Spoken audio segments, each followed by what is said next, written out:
Narmada Eshala audio సిరీస్కి స్వాగతం. నేను మీ నర్మద. నేను రాసి మీకు వినిపిస్తున్న భార్యాభర్తల హాట్ టచింగ్ ప్రేమ కథ అగ్రిమెంట్ మ్యారేజ్ భాగం 74. శ్రీజ పెళ్ళవ్వగానే నీ పెళ్లి గురించి అడుగుతారు. మా సంబంధం అంటే మా సంబంధం చేసుకోమని వెంటపడతారు. వాళ్లకు నేనేమని సమాధానం చెప్పను? ఇదిగో మా అబ్బాయి ఇలా ఒక అమ్మాయిని ప్రేమించాడు, పైగా అగ్రిమెంట్ పెళ్లి చేసుకుంటున్నాడు అని చెప్పనా? ఆవేశపడింది పార్వతమ్మ. ఇంతలో ఉదయ్ సెల్ రింగ్ అయింది. కాల్ లిఫ్ట్ చేసి చెవి దగ్గర పెట్టుకొని అర్జున్ చెప్పు అన్నాడు అతడు. ఎక్కడున్నావురా అడిగాడు అర్జున్. ఇంట్లోనే ఉన్నాను మూడిగా సమాధానం చెప్పాడు ఉదయ్. పిన్ని మీ పెళ్ళికి ఒప్పుకోలేదా? అతని గొంతు విని అనుమానపడ్డాడు అర్జున్. లేదురా డల్గా చెప్పాడు ఉదయ్. అవునా ఆలోచనగా అన్న అర్జున్. ఎందుకు ఒప్పుకోలేదు?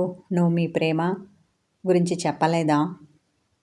అనుమానపడ్డాడు అతడు.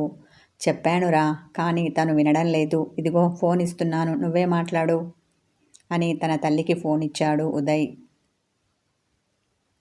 హలో అర్జున్ అన్న పార్వతమ్మతో, పిన్ని ఎలా ఉన్నావు? నీ ఆరోగ్యం ఎలా ఉంది? ఆప్యాయంగా అడిగాడు అతడు. బాగున్నానురా చిన్నగా నవ్వింది ఆమె. శ్రీజ పెళ్ళి ఎప్పుడు పెట్టుకున్నారు? ఆరగా అడిగాడు అర్జున్. రేపు పంతులుగారు వస్తున్నారు. మంచి ముహూర్తం చూసి పెళ్లి నిశ్చయిస్తారు అంది ఆమె. అవునా, అయితే అదే ముహూర్తానికి ఉదయ్ పెళ్లికి కూడా ముహూర్తం పెట్టించే పిన్ని. పనిలో పనిగా 2 పెళ్ళిళ్ళు ఒకేసారి చెయ్యొచ్చు. మనకి శ్రమ ఖర్చు 2 తగ్గుతాయి ఉత్సాహంగా అన్నాడు అతడు.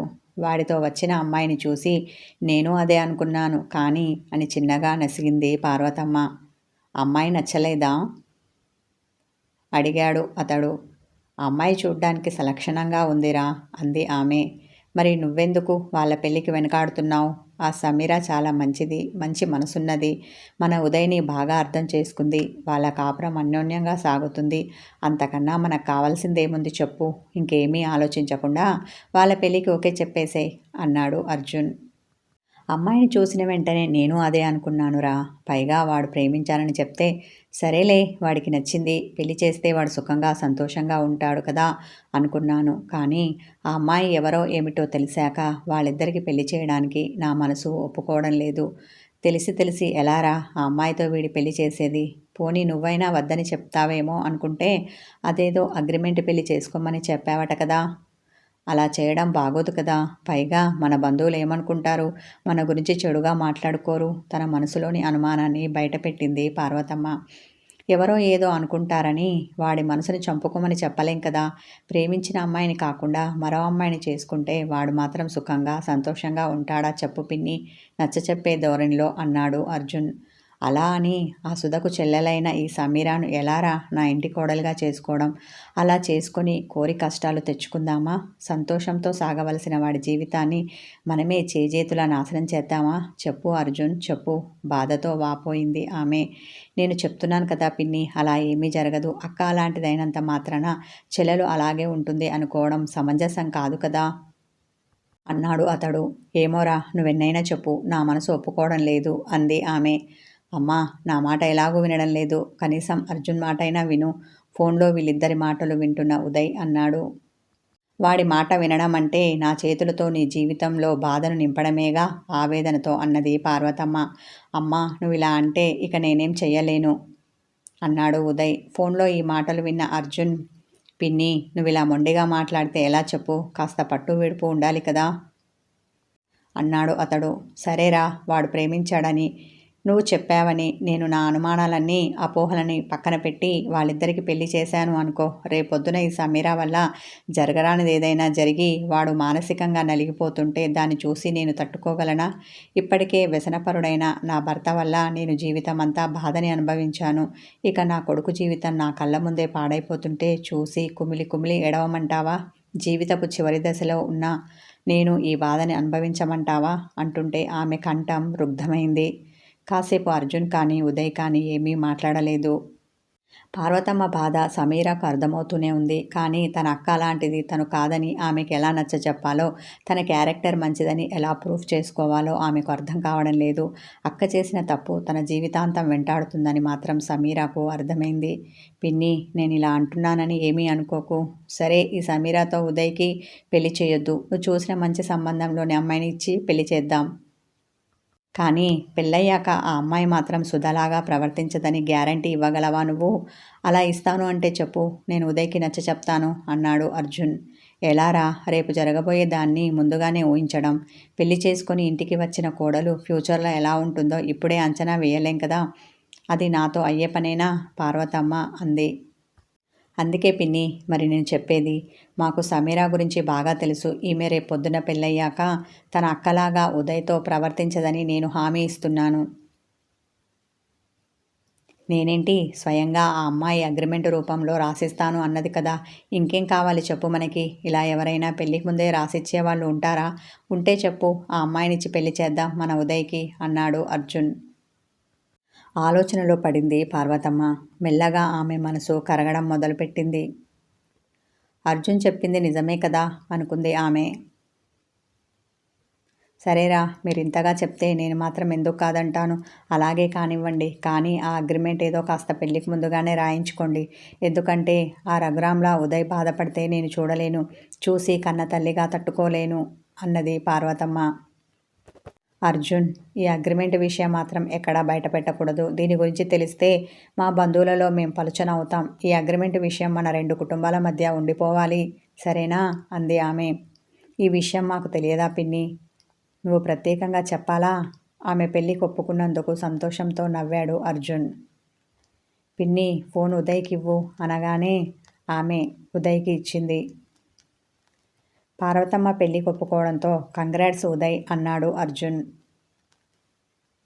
ముసిముసిగా నవ్వేసి థ్యాంక్ రా, ఇదంతా నీ వల్లే. లేదంటే అమ్మ ఇంత సులువుగా ఒప్పుకునేది కాదు. ఈ క్రెడిట్ అంతా నీకే. సిటీకి వచ్చాక మంచి పార్టీ ఇస్తాను, ఓకేనా? బాయ్ అని చెప్పి కాల్ కట్ చేశాడు ఉదయ్. వదిన, కంగ్రాట్స్ అని సమీరా చుట్టూ చేతులు వేసి గట్టిగా హత్తుకుంది శ్రీజ.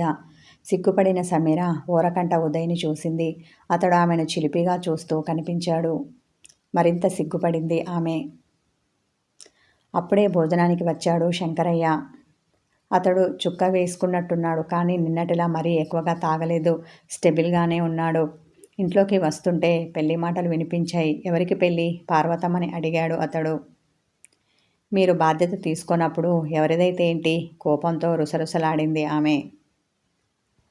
నాన్న, అన్నయ్యకు పెళ్లి కుదిరింది. ఉండబట్టలేక తండ్రికి చెప్పింది శ్రీజ. అమ్మాయి ఎవరు? సంబంధం సంబంధం ఎవరు తెచ్చారు? అతడు ఏ మూడ్లో ఉన్నాడో కానీ ఇలా అడిగాడు. కనుసైగతో శ్రీజ సమీరాను చూపించింది. అతడు ఆశ్చర్యంతో సమీరాను చూస్తుంటే అతడి ముందడికి వచ్చి కాళ్లకు దండం పెట్టింది ఆమె. శుభమస్తు, కళ్యాణమస్తు అన్నాడు అతడు. అబ్బో, మా నాన్నగారికి దీవించడం కూడా వచ్చునా? మనసులో అనుకున్నాడు ఉదయ్. వచ్చినప్పటి నుండి ఇంట్లోనే ఉన్నాను. నాకు బోరు కొడుతోంది. ఊరు చూపించొచ్చు కదా బయటికి వెళ్తున్న ఉదయ్తో అంది సమీర. నువ్వు చూస్తాను అంటే చూపిస్తాను అన్నాడు అతడు. అయితే వస్తున్నాను ఉండు అంటూ చెప్పులు వేసుకొని అతని వెంట బయలుదేరింది ఆమె. ఉదయ్ సమీరాకి ఊర్లోని గుళ్ళు గోపురాలు చూపిస్తూ అక్కడి విశేషాలు చెప్తూ ఊరి బయట ఉన్న తమ పొలం దగ్గరికి తీసుకొని వచ్చాడు అతడు. సమీరా, ఇదిగో ఇదే మా పొలం. ప్రస్తుతం వెంకయ్య అధీనంలో ఉన్న దీన్ని కౌలుకు తీసుకొని మేమే చేస్తున్నాం. రేపు డబ్బు కట్టేసి మా పట్టా కాగితాలు మేము తీసుకుంటే మళ్ళీ ఎప్పటిలా ఇది మాది అవుతుంది. కనుచూపు మేర కనిపిస్తున్న ఆ 5 ఎకరాల పొలాన్ని చూపించాడు అతడు. అవునా, నేను ఇంతవరకు పొలాలు ఎలా ఉంటాయో చూడలేదు. ఇదే మొదటిసారిగా చూడ్డం అని పచ్చటి పంట పొలాన్ని, అందులో అక్కడక్కడ ఉన్న పండ్ల చెట్లను చూసి సంబరపడింది ఆమె. అక్కడ జామ చెట్టుకి కాయలుంటే కోసుకొని తింటూ పొలం గట్టు మీద నడుస్తూ ఉన్నారు వాళ్ళు. ఇంతలో ఉదయ్ అని అతన్ని ఎవరో పిలిచారు. ఆ పిలుపు వినిపించిన వైపు తల తిప్పి చూశాడు అతడు.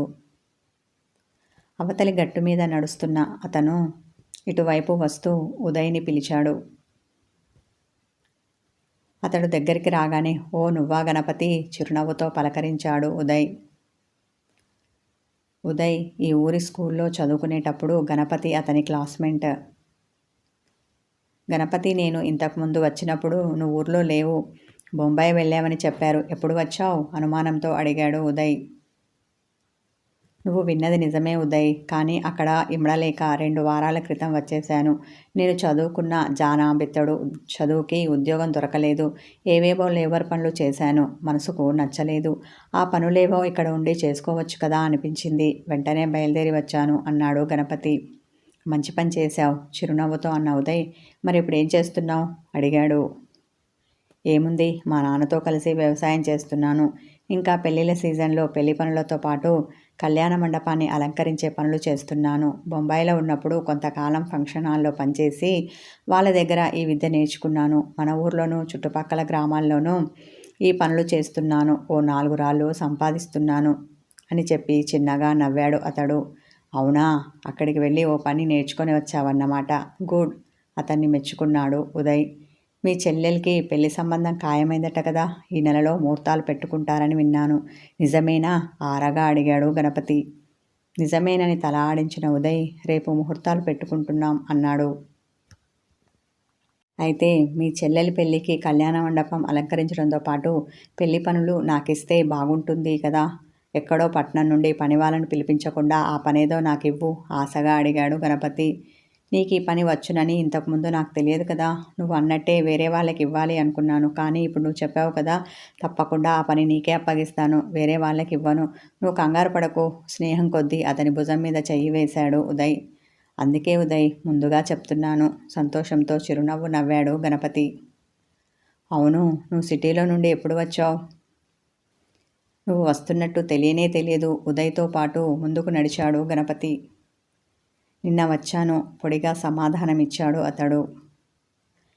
నీతో ఉన్న ఆమె ఎవరు? వీళ్ళకి కాస్త దూరంలో ఉన్న సమీరాను చూపిస్తూ అనుమానంతో అడిగాడు గణపతి. తను నా ఫ్రెండ్, పొలం చూస్తా అంటేనూ తీసుకొచ్చాను, ఇబ్బందిగా చెప్పాడు ఉదయ్. ఆమె నీ కేవలం స్నేహితురాలు. పొలం చూడ్డానికి సిటీ నుండి ఇక్కడికి వచ్చిందా? అలా అంటే నేను నమ్మను. నేనే కాదు, ఎవరూ నమ్మరు.